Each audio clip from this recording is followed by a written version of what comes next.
Ya, hari ini Badan Legislasi akan menggelar rapat pembahasan revisi Undang-Undang Pilkada, yang mana revisi Undang-Undang Pilkada ini merupakan usul inisiatif DPR yang sudah diusulkan sejak November 2023 yang lalu.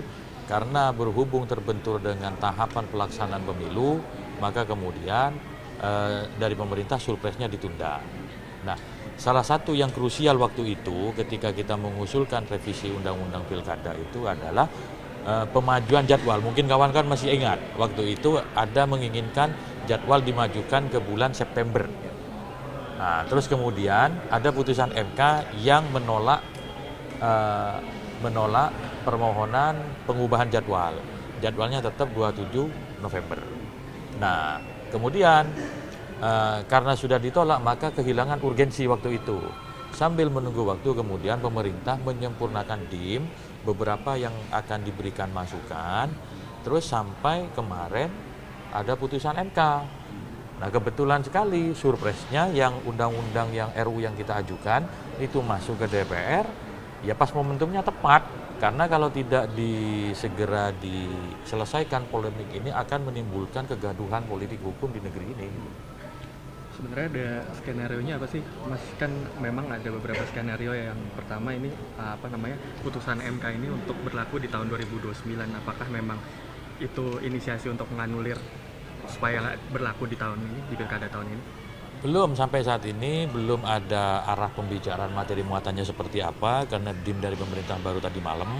Nanti kita lihat dinamikanya termasuk pandangan tanggapan dari fraksi-fraksi arahnya seperti apa. Kita memberikan kesempatan kepada fraksi nanti untuk mengelaborasi.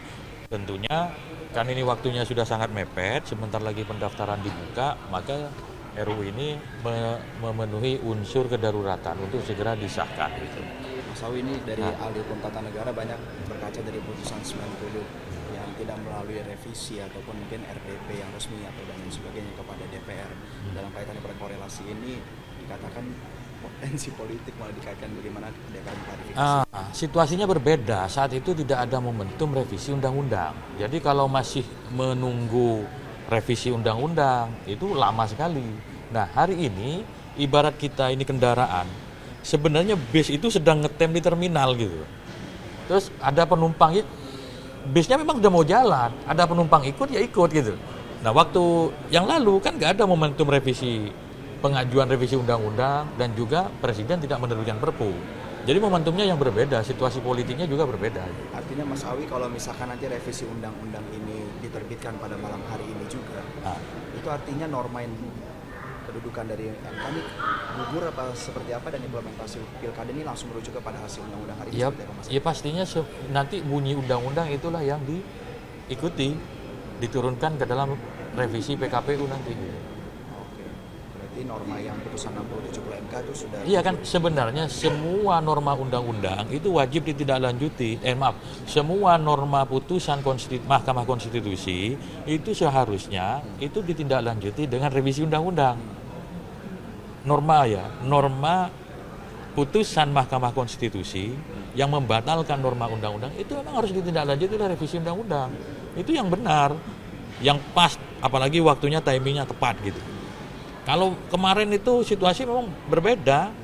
Kalau mengajukan surpres baru ataupun menunggu usul inisiatif DPR masih lama lagi.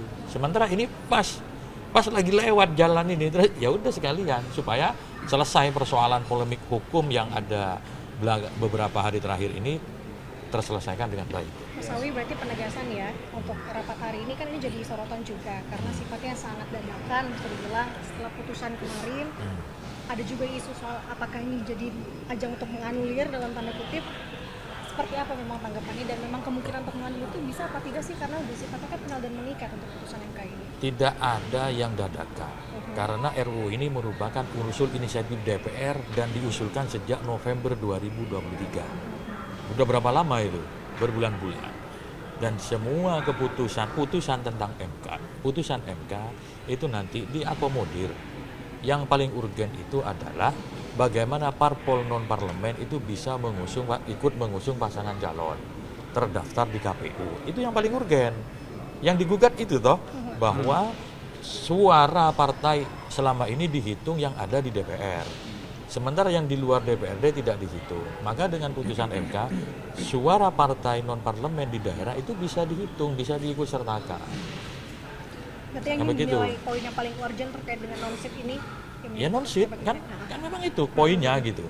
Soal rumusan kalimatnya tentu DPR memiliki kewenangan.